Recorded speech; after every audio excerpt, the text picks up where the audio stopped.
bis buñ ko joxee réew mi dénk nañu réew mi waa bitim réew. xam nga ci samay série vidéo yi ma defoon am na yenn ñaar yu waroon génn waaye jaratu ko benn bi ci moom laa ko defoon ñi ko gis nañ ko benn bi ci moom laa ko defoon spécialement mu ngi wër nag di wax yor làmmiñam di wax nee na ñun lay attaqué bukki nag bu yabee waxambaana Amadou Ba mënuñoo yab de ndax dañoo bokk di liggéey yàgg naa jël lu mu warul jël ma ne ko tegal ci suuf. ñu koy do rek jàkkaarloo bi nga xamante ne kii di Ousmane Sonko doon na ko amal ak presse bi niki tey ci aljuma ji moom nag yekk na lu mel ni xamee rek candidat coalition Benno Bokk Yaakaar moom maire bu Ziguinchor ma ngay fàttali Sénégalais yi bés bu ñu juumee wala ñu xef rek ba fal kii di Amadou Ba dinañ xam ne lépp dëgg la ndax Amadou Ba ci jëmi boppam rek moom moo gën a yées Macky Sall di kàddu kii di Ousmane Sonko moom nag la mu daal di xam ne rek kii di Amadou Ba moo gën a pire Macky Sall waaye nag Amadou Ba ci jëmi boppam nee na nag bés ni ki tey moom Ousmane Sonko kii di Amadou Ba moom moo nekk seen adversaire maanaam daal ñoom moo nekk nag wujjam ci langue politique bi waaye nag na ñëpp xam ne rek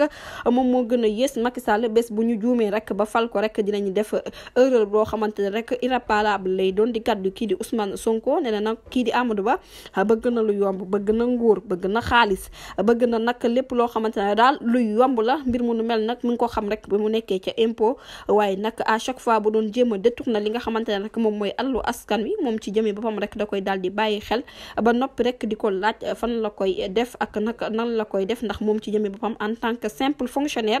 jot na rek ñu daal di xam xaalis bi nga xamante ne rek moom la daal di am nag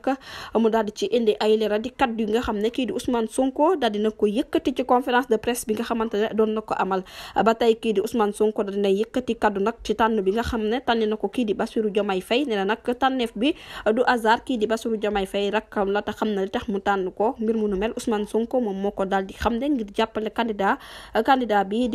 am bi di bokk ci coalition Diomaye président nee na nag moom ci jëmi boppam am na doom joo xamante ne rek moom la ko tuddee moom njiital Pastef la mu daal di xam ne rek mooy dina nag slogan bi nga xamante ne mu ngi koy daal di jël Diomaye mooy Sonko te Sonko mooy Diomaye mbir mu nu mel daal nekk na mbir moo xamante ne rek lu leer la mu waral rek salle bi yëpp daal di koy tàccu ba tey rek la mu daal di xamle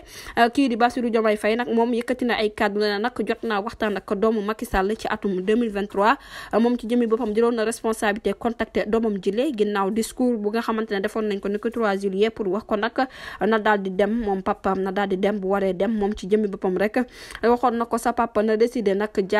na décidé bañ a bokk ci élection yi ndax nag yow rek yaa ko ci mën a jàppale ngir nag mu mën a génne rek ci porte bu mag bi bu fekkee ne rek da nga koo nar a bàyyi moom ci jëmi boppam dina bëgg a nekk candidat te bu boobaa dinañu ko encouragé mu continuer li nga xamante ne rek moom mooy répression bi waaye ba mu ko xamat daal dafa daal di yéex jamono ji nag xam na ne pédale yi doxatul benn yoon moo tax nag muy wootee ak dal te mbir mu nu mel fekk wees na bu yàgg di kaddu yi nga xamante ne rek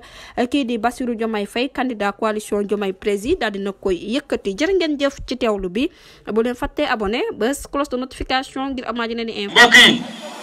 on s'est beaucoup battu pour un projet. Ce projet boobu mooy sauver le Sénégal. Ce projet boobu mooy sauver le Sénégal.